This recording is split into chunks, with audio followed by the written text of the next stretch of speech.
Hey guys, DRS211 here to give you part 4 for the tutorial series for the speedrun of Final Fantasy IV Paladin run.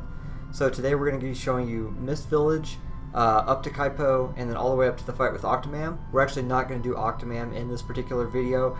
That's a kind of a specialized fight that we want to show you two variations of later. So that's going to be its own separate video after this one. So, if you just saw, we got the Tiara and we're getting the Change Rod. The Tiara is used for defense on Rydia. It's a very nice defensive item you can use in the Octomam fight. Change Rod is actually going to be used later on when we get Paladin Porum.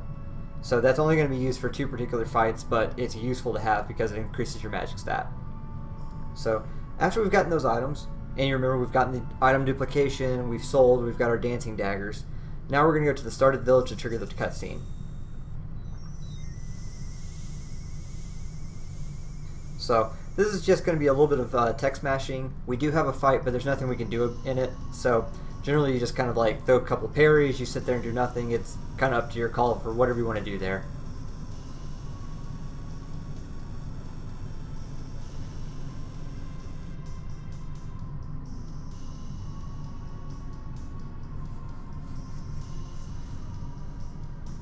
This is kind of what I would consider the last mashing part of this run. It's not a huge mash point, but it's just a whole lot of text and not anything to do in the next battle. For the rest of the fight, or for the rest of the game, it's basically going to be a lot of like actual battling and actually doing stuff.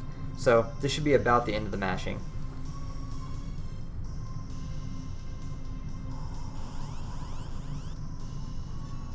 Alright. And it doesn't really much matter. She's eventually going to say no and call Titan and split the earth. But I just kind of parry just so I have something to do. Can move my fingers around.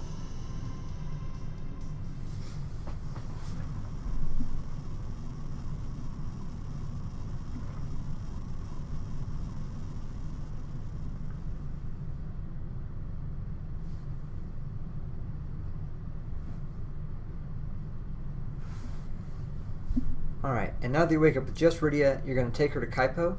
And once you get to Kaipo, there's actually going to be a fight with a general and 3 soldiers. There's 2 variations to do that fight. One is just a little bit faster, and I'll be teaching you that, but it does involve run buffering. To get your little precursor on run buffering, basically it's holding the L1 and R1 button at the same time, so you run. That's going to pop up a text box in this battle to say, hey, you can't run away. While that text box is open, nobody's ATB is going. So basically what you're going to do is you're going to start running as soon as Cecil's turn comes up. It's going to pop up that text box to stop the enemy's ATB. You're going to select your attacks and go before their ATB starts. That means that both of your ATBs are going to start at the same time. And since Cecil outspeeds these soldiers, you should be able to kill all of the soldiers without taking any damage. You're actually not so worried about taking damage in this fight. It's just about not having to deal with their attacks and waste time that way. So, way you could do this fight is just to hold A. I'll show you the run buffer technique here. So if you just hold A, the soldiers will get a few attacks in, but you don't have to worry about dying or anything. They're not going to kill you. So, if you're not used to run buffering, you can just hold A and go from there.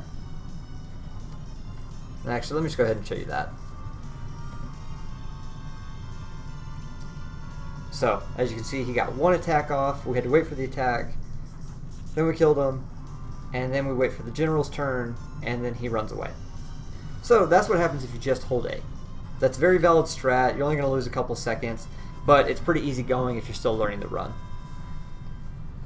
Now if you want to get into a more advanced strat, let's try the run buffering. So I'm going to run. Well, that was a fail. Let me give us another couple of shots. So we're going to run, see that the can't run came up, and we select attack. It's important to note that you must select attack before the, actually let me start over again, but you need to select it before the can't run dialog goes away. Yeah. Alright, 3rd time's a charm. Alright, so we got him there. We select attack before the can't run got away. Our ATB starts when their ATB starts. We outspeed them. And boom. We got to attack them, they didn't get any attacks on us, and that's perfect. Ideally the officer would know that his 3 guys have already died and he would run away, but not fast enough for that, so we had to wait 1 more turn. It's still a little bit faster because we didn't have to deal with their attack. So it actually was faster in the end, just by a second or two, because we didn't get him to run away at the very start, but that's fine. It's still a faster technique. That's the one I would practice on. It's also a good practice for run buffering in general. We have a much more difficult run buffering strat later on, so if you can kind of get used to it here, of just catching the timing to make sure, like, when something starts running, making sure your inputs are crisp whenever you do that. That can't run away text box is pretty fast at the highest message speed, so if you ever need to, you can slow down the message speed and kind of have a little bit more time to get your inputs in. But practicing this particular fight is a good way to kind of get started with it, and then eventually once we get to the Fabul Gauntlet, that's where you're really going to need to be crisp on your run buffering.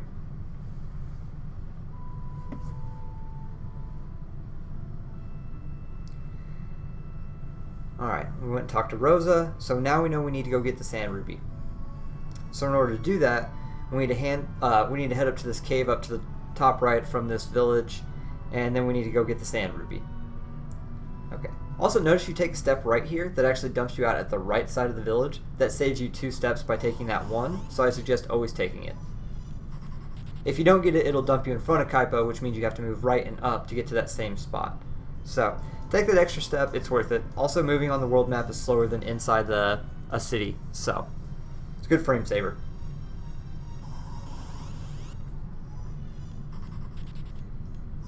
And just like you're going to see for every random encounter here, we're just going to keep running away. There's no reason to get in any fight here.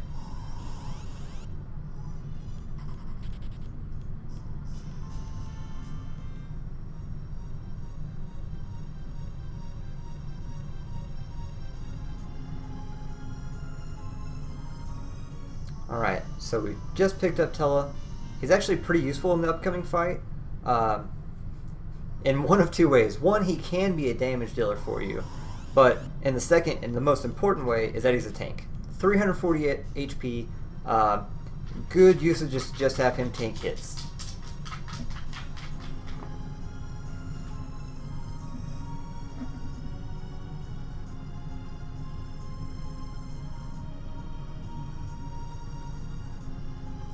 So once again, we're not on step count, so I'm not going to be like real crisp.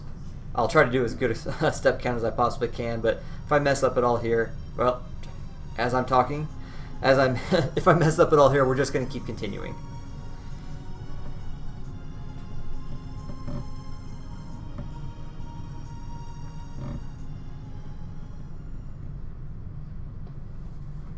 So we have a little bit more mashing. It's not quite as big as the one from the Mist Village earlier.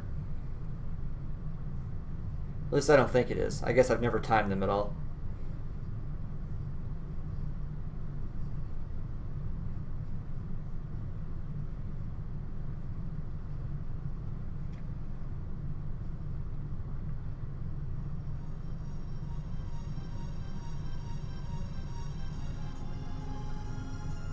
One important thing you do want to note while going through this dungeon is that you do want to pick up the Darkness Sword.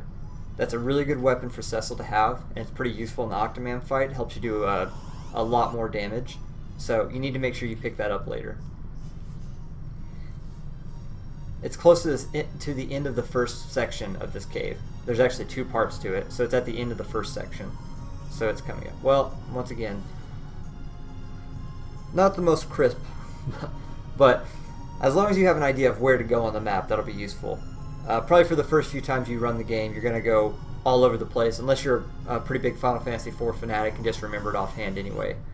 But while I've played the game before, it's not one that I'm particularly a master at, so.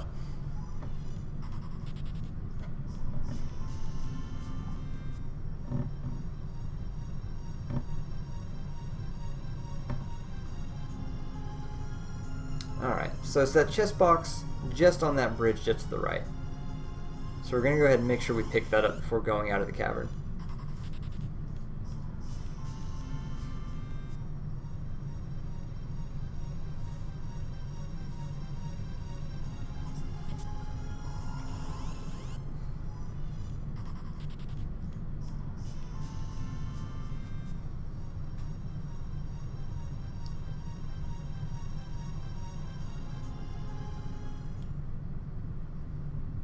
Okay.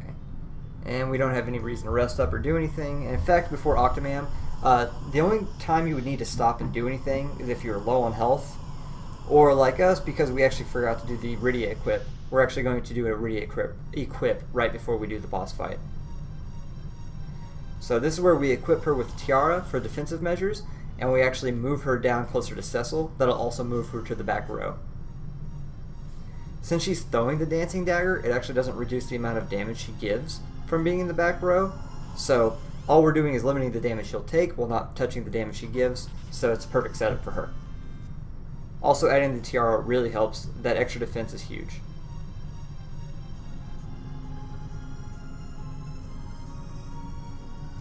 So we're coming up, so let's go ahead and do that menu.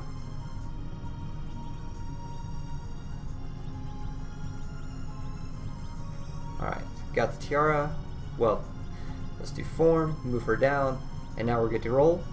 So, next time we're actually going to do the Octoman fight.